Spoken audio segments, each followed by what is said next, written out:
नमस्कार, आप देख रहे हैं हर खबर और मैं हूं आपके साथ जागृति। तो चलिए बुलेटिन की शुरुआत करते हैं। देश में कोरोना के चलते एक दिन में 73,840 केस सामने आए हैं, जबकि 2,49,168 लोग कोरोना से ठीक हुए। वहीं एक दिन में देश में 525 लोगों की मौत हुई। बता दें कि देश में रिकवरी रेट 93% के पार पहुंच गया है। फिलहाल देश में 21 लाख से ज्यादा केस एक्टिव हैं। तो देश में कोरोना का कहर जारी है। वहीं एक दिन में 73,840 केस सामने आए हैं। 2,49,168 लोग कोरोना से ठीक भी हुए हैं। एक दिन में 525 लोगों की मौत हुई है। वहीं देश में रिकवरी रेट 93% के पार पहुंच चुका है। तो फिलहाल देश में 21 लाख से ज्यादा केस इस वक्त कोरोना के एक्टिव हैं। देश में लगातार कोरोना का कहर जारी है, जहां आए दिन मामले बढ़ते जा रहे हैं। वहीं देश में एक दिन में 73,840 केस सामने आए हैं। देश में रिकवरी रेट 93% के पार पहुंचा है। फिलहाल देश में 21 लाख से ज्यादा केस एक्टिव हैं।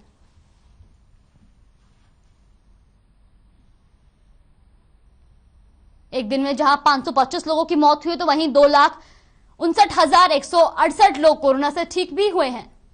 फिलहाल देश में एक्टिव केसों की संख्या 21 लाख से ज्यादा है।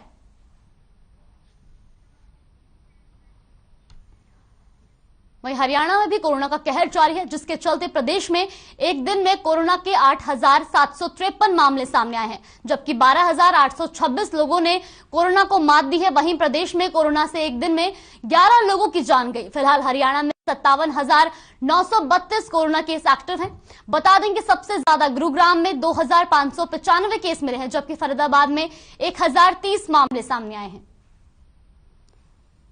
वहीं हरियाणा में कोरोना की रफ्तार जो है वो लगातार बढ़ती जा रही है। एक दिन में 8,753 मामले सामने आए हैं, तो वहीं 12,826 लोगों ने कोरोना को मात दी है। कोरोना से एक दिन में 11 लोगों की जान गई है। फिलहाल हरियाणा में 57,932 केस एक्टिव हैं। वहीं सबसे ज्यादा गुरुग्राम में 2,595 केस मिले हैं। फरीदाबाद में 1,330 मामले सामने आए हैं। वहीं सोनीपत में कोरोना के 604 केस सामने आए हैं। पंचकुला में कोरोना के 546 नए मामले मिले हैं। तो वहीं यमुनानगर और भिवानी में 229 केस मिले हैं। करनाल में 340, तो पानीपत में 249 केस मिले हैं। वहीं बात की जाए अंबाला में तो 492 और हिसार में 398 मामले सामने आए हैं। कैथल में 175, फतेहाबाद में 155 केस मिले हैं, जबकि जींद में 152 और रेवाड़ी में 184 केस सामने आए हैं। तो ये कोरोना पर अपडेट दे रहे हैं हम आपको हरियाणा की, जहां हरियाणा में एक दिन में 8,753 नए मामले सामने आए। वहीं 12,826 लोगों ने कोरोना को मात दी है। वहीं बात करी जाए अगर जिलों की, तो सबसे ज्यादा गुरुग्राम में 2,595 केस मिले हैं, जबकि फरीदाबाद में 1,030 मामले सामने आए। सोनीपत में कोरोना के 604 केस सामने आए। तो वहीं पंचकुला में 546 नए मामले मिले हैं। यमुनानगर और भिवानी में 229 केस मिले हैं। करनाल में 340 और पानीपत में 249 केस मिले हैं।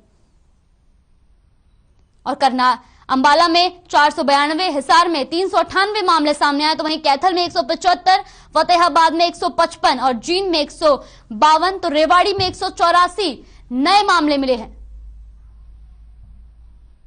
तो ये सारी अपडेट हरियाणा में, जहां कोरोना की रफ्तार लगातार बढ़ती जा रही है। वहीं बात की जाए तो सबसे ज्यादा मामले जो हैं वो गुरुग्राम और फरीदाबाद में आए हैं, जहां गुरुग्राम में 2,595 केस मिले हैं। तो वहीं फरीदाबाद में 1,030 नए मामले सामने आए हैं। फिलहाल हरियाणा में 57,932 केस इस वक्त एक्टिव हैं। करनाल में 340, पानीपत में 249 केस मिले हैं। तो अंबाला में 492 और हिसार में 398 मामले सामने आए हैं। तो वहीं हरियाणा में 12,826 लोगों ने कोरोना को मात दी है।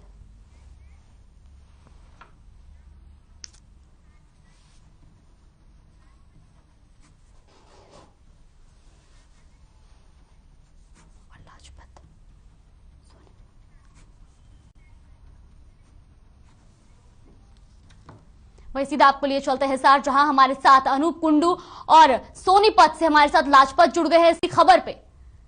तो हरियाणा में लगातार जो है वो कोरोना के मामले बढ़ते जा रहे हैं।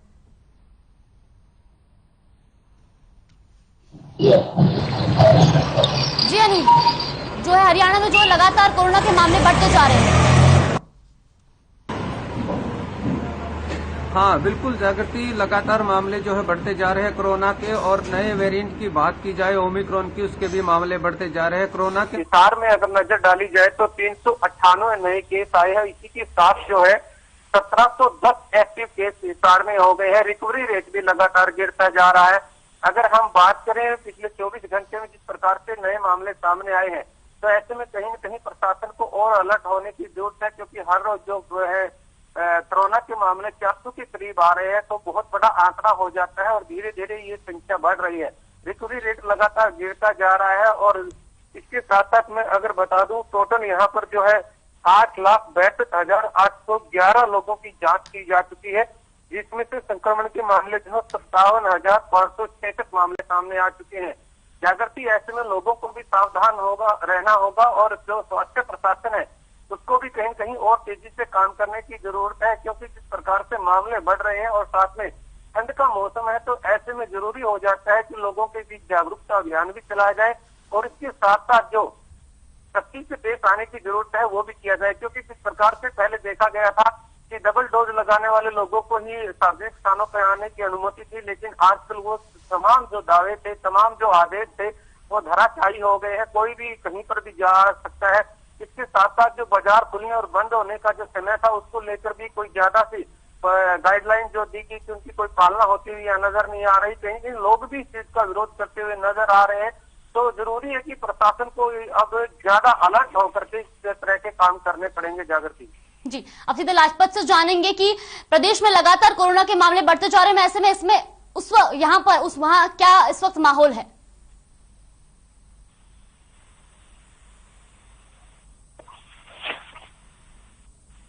जी लाजपत, आप तक हमारी आवाज पहुंच रही है? जी, तो लाजपत से जानेंगे कि इस वक्त क्या वहां पर माहौल है, क्योंकि प्रदेश में लगातार कोरोना के मामले बढ़ते जा रहे हैं। जी बिल्कुल, देखिए सोनीपत जिले में आज 600 से ज्यादा जो मरीज पाए गए हैं, उसको लेकर कहीं ना कहीं स्वास्थ्य विभाग की टीम के सामने काफी बड़ी चुनौती है। लेकिन जिस जगह हम मौजूद हैं, इस गांव की तस्वीरें दिखा दे कि गांव कितना जागरूक है। कोरोना जैसी महामारी है, लेकिन ये लोग कितने जागरूक हैं। इस गांव की गलियां मैं आपको दिखा दूं, बिल्कुल सन्नाटा छाया हुआ है, बिल्कुल खाली गली है। ये गली देख सकते हैं कि गांव की बिल्कुल खाली है। लेकिन आपको बता दें कि जो शहर की बात है, वहां की कहीं ना कहीं बात है। गांव का आंचल बिल्कुल देखिए कितना पालन करता है कोरोना जैसी महामारी और लगातार देश पर हावी हो रही है। लेकिन गांव के जो आंचल के जो लोग हैं वो जागरूक हैं, वो पालन करते हैं। लेकिन आपको बता दें कि जिला सोनीपत में काफी ऐसी फैक्ट्री एरिया हैं जहां पर पालन नहीं होता। और ये गांव की गली आपको दिखाई दे रही होगी, सन्नाटा छाया हुआ है, क्योंकि कोरोना जैसी महामारी है, तो उसको लेकर गांव कहीं ना कहीं जागरूक है। और इस गांव को कहीं ना कहीं आपको बता दें, ये खाली गांव है, बिल्कुल देख सकते हैं, क्योंकि कोरोना की जो गाइडलाइंस है उनका पालन करते हुए गांव के व्यक्ति जो हैं वो कहीं ना कहीं जागरूकता है। लेकिन आपको बता दें कि जहां पर दिक्कत आती है, दिक्कत वहां पर आती है जहां पर फैक्ट्री एरिया होता है। और फैक्ट्री एरिया में माइनर लोग हैं, जो अलग अलग स्टेट के लोग हैं, वो माइनर लोग हैं जिनके चेहरे पर मास्क नहीं होता। भीड़ ऐसी लगातार जारी रहती है और भीड़ की वजह से कोरोना को बढ़ावा दिया जा रहा है। मास्क नहीं लगाते, सोशल डिस्टेंसिंग का ध्यान नहीं देते, वैक्सीन नहीं लगवाते, क्योंकि लगातार आपको बता दें कोरोना जैसी महामारी देश पर हावी हो रही है। और सोनीपत का जिक्र करें तो सोनीपत का जो व्यापार है वो 70% दिल्ली से आवागमन है। और दिल्ली का कोरोना का काल बढ़ना और लगातार सोनीपत पर काले बादल छाना लाजमी है। आपको बता दें एक समय ऐसा भी आया था कि जब ऑक्सीजन को खरीदना भी मुश्किल हो गया था, लोगों के लिए काफी बड़ी आफत हो गई थी। इसलिए हमारी लोगों से अपील है कि अगर कोरोना जैसी महामारी से लड़ना है और जीतना है तो जरूर जो सरकार की गाइडलाइंस है उन पर पालन करें। ये जो गांव है, ये बड़ोली गांव है, ये ज्यादा शिक्षित गांव है। आपको बता दें कि दिल्ली के नजदीक होना और लोगों को कहीं ना कहीं जागरूकता, फिर से मैं आपको कहते हो तो गलियां दिखा देता हूं, गली बिल्कुल खाली है, सोशल डिस्टेंसिंग का ये लोग ध्यान रखते हैं। गांव के जो आंचल हैं वो कहीं ना कहीं जो कोरोना जैसी महामारी के सामने जो काफी बड़ी चुनौती रखते हैं, गांव के जो व्यक्ति हैं वो पालन करते हैं। लेकिन आपको बता दें जो कॉलोनी के व्यक्ति हैं वो पालन नहीं करते, जिससे कोरोना महामारी जो बढ़ रही है उसको लेकर कहीं ना कहीं शासन और प्रशासन की जिम्मेवारी बनती है कि वो सख्ताई करें। आपको बता दें कि ऐसा नहीं है, सोनीपत में 6 विधानसभा क्षेत्र पड़ते हैं। 6 विधानसभा क्षेत्र में जो तहसीलदार है वो ड्यूटी मजिस्ट्रेट होता है, उसकी जिम्मेवारी बनती है। 6 बजे का जो है समय जो लॉकडाउन का है, उसके बावजूद धज्जियां उड़ती हैं, खुलेआम जो भीड़ बढ़ती है। और कोरोना जैसी महामारी खासकर सोनीपत की आपको बता दें ऐसा कोई जगह नहीं है जिस स्टेट से लोग यहाँ पर नहीं रहते हो। पूरा भारत जो है सोनीपत में बसता है, लेकिन सोनीपत में अगर कोरोना जैसी महामारी अगर ज्यादा लंबी फैलती है तो आप अंदाजा लगा सकते हैं पूरे भारत में जो है बुरी तरह फैलेगी। और इसकी बीमारी से जो छुआछूत की बीमारी है और इससे काफी बड़ी एक चुनौती है। वो आपको बता दें एक समय ऐसा भी था, जो बुजुर्ग हमारे हैं वो कहते थे कि बुरा टाइम फिर से याद आ गया। बुरा टाइम जो है वो कहीं ना कहीं लोगों की जागरूकता की जरूरत है। लोग जो हैं वो कहीं ना कहीं जागरूक जरूर हैं, गांव के लोग जागरूक हैं, लेकिन वो लोग जागरूक नहीं है जिन लोगों ने अपने किराए पर मकान बनाए हैं या फैक्ट्री वाले व्यक्ति हैं। गांव अगर शासन और प्रशासन को दोबारा से अगर तीसरी बार लॉकडाउन करना पड़ा तो कहीं ना कहीं शासन और प्रशासन की जिम्मेवारी बनती है कि गांव के जो व्यक्ति हैं उनसे बैठक करे, उनसे विचार करे, ताही लॉकडाउन किया जा सकता है। फिर से आपको बता दूं कि गांव के व्यक्ति जो है वो जरूर पालन करते हैं, लेकिन माइनर जो लोग हैं, फैक्ट्री में जो काम करने वाले व्यक्ति हैं, वो धजिया जरूर उड़ाते हैं। जी बहुत बहुत शुक्रिया आपका लाजपत, आपसे और जानकारी लेते रहेंगे। लेकिन पहले अनूप से जानेंगे कि हिसार में प्रशासन अब क्या कुछ कदम उठा रहा है। प्रशासन की बात करें तो प्रशासन काफी अलग नजर आ रहा है। सबसे बड़ी बात यह है कि वैक्सीनेशन का कार्यक्रम बड़े जोरों पर चल रहा है। और पीएचसी सेंटर के साथ साथ सामाजिक जो संस्थाएं हैं जो वो भी प्रशासन के साथ मिलकर के वैक्सीनेशन का काम कर रही है। और जरूरी है कि जिन लोगों ने पहली डोज लगवा ली और उसका समय पूरा हो चुका है तो प्रशासन के साथ मिलकर के अपनी दूसरी डोज भी लगवाई। उनको जो डोज लगवाने की बात है उसका काम भी यहाँ पर युद्ध पर चला हुआ है। बड़ी चिंता में हमने देखा कि जो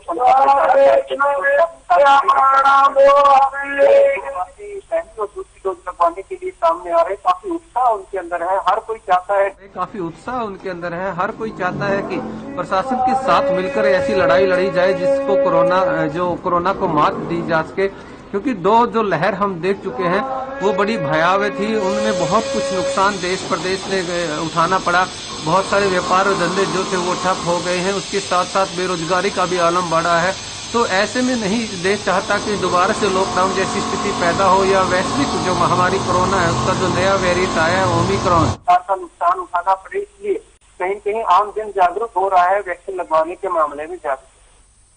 जी बहुत बहुत शुक्रिया आपका अनूप, तमाम जानकारी देने के लिए और हमारे साथ जुड़ने के लिए।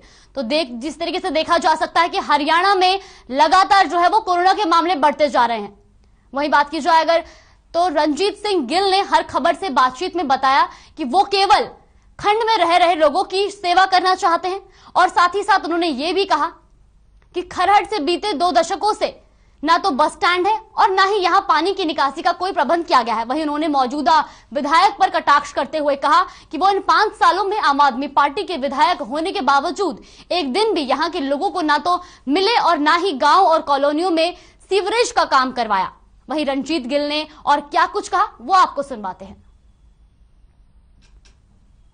ये कविता, मैं सागर से भी गहरा हूं, तुम कितने कंकड़ फेंकोगे, मैं आगे बढ़ता रहूंगा, कब तक मुझको रोकोगे। ऐसी ही एक कविता एक ऐसे प्रत्याशी पर हम ये कहेंगे कि सूट करती है जो कि अपने हिम्मत से आज एक बार फिर 2022 विधानसभा चुनाव को देखते हुए चुनावी रणभूमि में है। मेरे साथ है रणजीत सिंह गिल जो कि खरड़ से श्रोमणी अकाली दल के प्रत्याशी हैं। गिल साहब बहुत बहुत स्वागत। नमस्कार जी।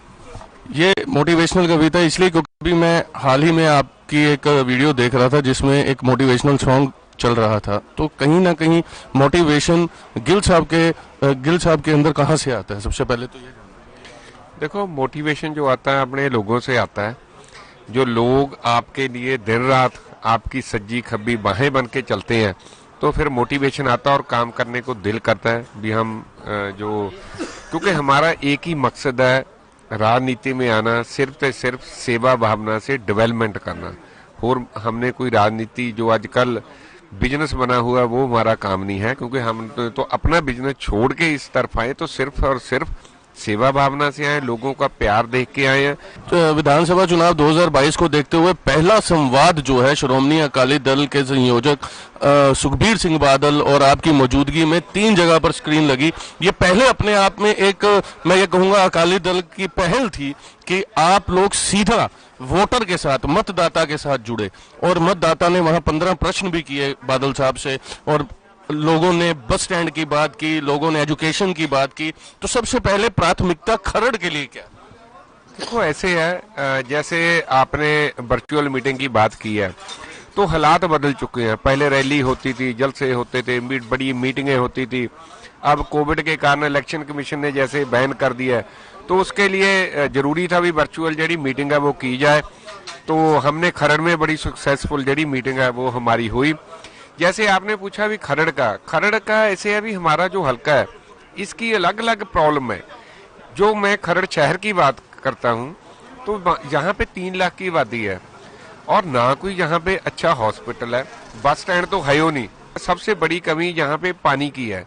जब पीक सीजन होता है तो पानी की बहुत समस्या आती है। हमारी यहाँ श्रोमणी अकाली दल की जहाँ जो म्यूनिसिपैलिटी की हमारे पास है, और हमने एक मता भी डाला है जिसमें 48 करोड़ रुपया लग रहा है। 24 करोड़ सरकार डालेगी, 24 करोड़ हम डालेंगे। हमारा पैसा रेडी है। जो कजौली वाटर वर्क से हम पानी लेने की बात कर रहे हैं, हमने मता डाल दिया है और अभी सरकार की तरफ से उसकी कोई प्रोग्रेस अभी कोई खास नहीं हुई। तो अगर वो काम हो जाएगा तो पानी की समस्या हल हो जाएगी। खरड़ का हल्का है, यहाँ पे चंडीगढ़ के साथ होने के लोग बहुत पढ़े लिखे हैं, लोग सूझवान है, अवेयरनेस सब में है और सब जानते हैं। वो उन्होंने क्या किया, जिस दिन आए वो छुपके आए। जो गांव के लोग थे, दूसरे दिन की प्रेस कॉन्फ्रेंस से देख लो, मैं आपको न्यूज दिखा देता हूं, वो लोग इकट्ठे हुए भी। हमें तो मालूम नहीं, हमें तो उनसे पूछना था भी हमने जो पहले 5 साल का हमारा अपना रिपोर्ट कार्ड दो, फिर हमारे गांव में आके आप डोर टू डोर करो। लेकिन वो चुपके से आके कुछ लोगों के साथ जो पहले ही प्री प्लान था वो उनके साथ आके उन लोगों ने जरा डोर टू डोर किया। कोई फर्क नहीं पड़ता, इससे कोई फर्क नहीं पड़ता, क्योंकि लोगों ने 5 साल का इनका समय देख चुके हैं। हमारा वोट बैंक है जो वो पक्का है। हमारा वोटर जो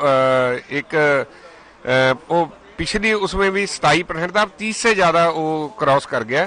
सो हमें उम्मीद है भी हम सरकार बनाएंगे। गिल साहब, लास्ट सवाल है मेरा, विधायक बनते ही सबसे पहला काम क्या करना चाहता कि खरड़ वासियों को, ये मैं तोहफे के तौर पे सबसे पहला, जो कि बड़े वर्षों से लांबित है, अभी तक किसी ने ध्यान नहीं दिया, तवज्जो नहीं दी, वो करेंगे? देखो, सबसे पहले तो हमारी प्रायोरिटी होगी बेसिक, जो बेसिक लोगों को, जो सबसे बड़ी पानी की समस्या आती है। जब मेरे को पानी नहीं मिलेगा मैं और प्रोजेक्टों को क्या करूंगा? मेरे को नहाने के लिए पानी होगा तो मैं क्या करूंगा? सबसे पहले जो बेसिक है उन पे बात करेंगे, और फिर जैसे हॉस्पिटल है, जैसे बस स्टैंड है, कोई स्टेडियम अच्छा, तो वो सब लेके आएंगे। जो प्राथमिकता हम, क्योंकि मैंने 5 साल काम किया है, जितनी हल्के की प्रॉब्लम्स है मेरे टिप्स पे है, और उसको कैसे हल करना है वो भी मेरे को मालूम है। सो अगर लोग अपना आशीर्वाद और अपनी असीस मुझे देंगे तो मेरी प्राथमिकता होगी ये काम मैं सबसे पहले करूं। बहुत बहुत शुक्रिया। ये थे हमारे साथ रणजीत सिंह गिल, जो कि प्रत्याशी हैं श्रोमणी अकाली दल से। देखिए, कहीं ना कहीं इस समय राजनीतिक परिवर्तन जो है वो देखने को मिल रहा है विधानसभा 2022 पंजाब चुनाव में, क्योंकि जहां एक तरफ वर्चुअल रैली के माध्यम से लोगों के साथ संवाद किया जा रहा है, संपर्क किया जा रहा है, वहीं प्रत्याशी भी बहुत कम लोगों के साथ डोर टू डोर जो है अपने मतदाताओं को रिझाने में लगे हैं। बहरहाल, ये थे हमारे साथ रणजीत सिंह गिल, प्रत्याशी श्रोमणी अकाली दल खरड़ विधानसभा। देखते रहे हर खबर। वहीं अगली खबर पंचकुला से है, जहां सुभाष चंद्र बोस जी की 125वीं जयंती के अवसर पर कार्यक्रम का आयोजन किया गया। वहीं इस अवसर पर विधानसभा के अध्यक्ष ज्ञानचंद गुप्ता ने नेता सुभाष चंद्र बोस को पुष्प अर्पित करते हुए श्रद्धांजलि दी और उनके बलिदान को याद किया। साथ ही इस आयोजन में बीजेपी के जिला अध्यक्ष अजय शर्मा और अन्य बीजेपी के कार्यकर्ता भी उपस्थित रहे।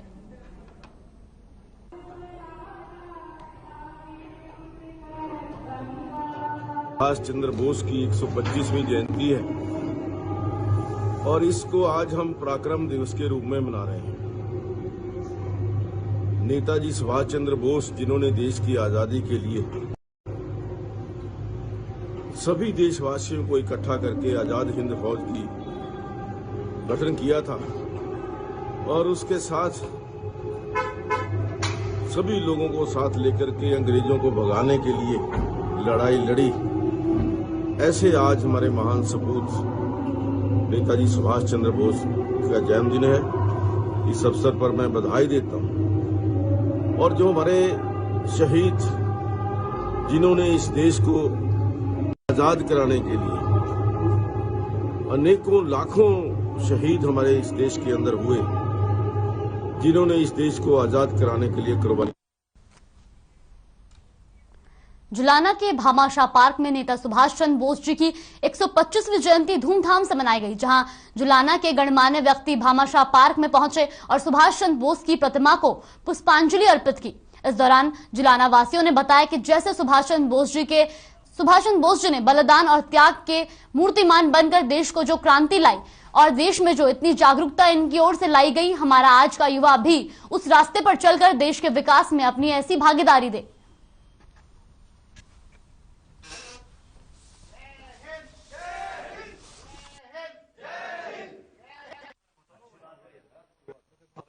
पर भारतीय विकास परिषद और उसके सभी सदस्य हैं, उनको यहाँ पर एक कार्यक्रम कर रहे हैं भामाशाह पार्क में, जिससे लोगों को संदेश देना चाह रहे हैं कि जैसे इन्होंने बलिदान और त्याग के मूर्तिमान बनकर देश में जो क्रांति लाई, देश में जो एक जागरूकता लाई, हमारा आज का युवा भी उस रास्ते पर चल के देश के विकास में अपनी ऐसी भागीदारी दे जिसे सुभाष चंद्र बोस ने दी। देशवासियों को सुभाष चंद्र बोस जयंती की बहुत बहुत हार्दिक शुभकामनाएं। जय हिंद, जय मातृभूमि। तुम मुझे खून दो, मैं तुम्हें आज़ादी दूंगा। ये जब नारा सुभाष चंद्र बोस जी ने दिया तो देश में एक अलग सी लहर आई। आज हम आज़ादी की जो सांस ले रहे हैं वो सिर्फ चंद्र बोस जी की बदौलत है कि आज हम खुली हवा में सांस ले रहे हैं।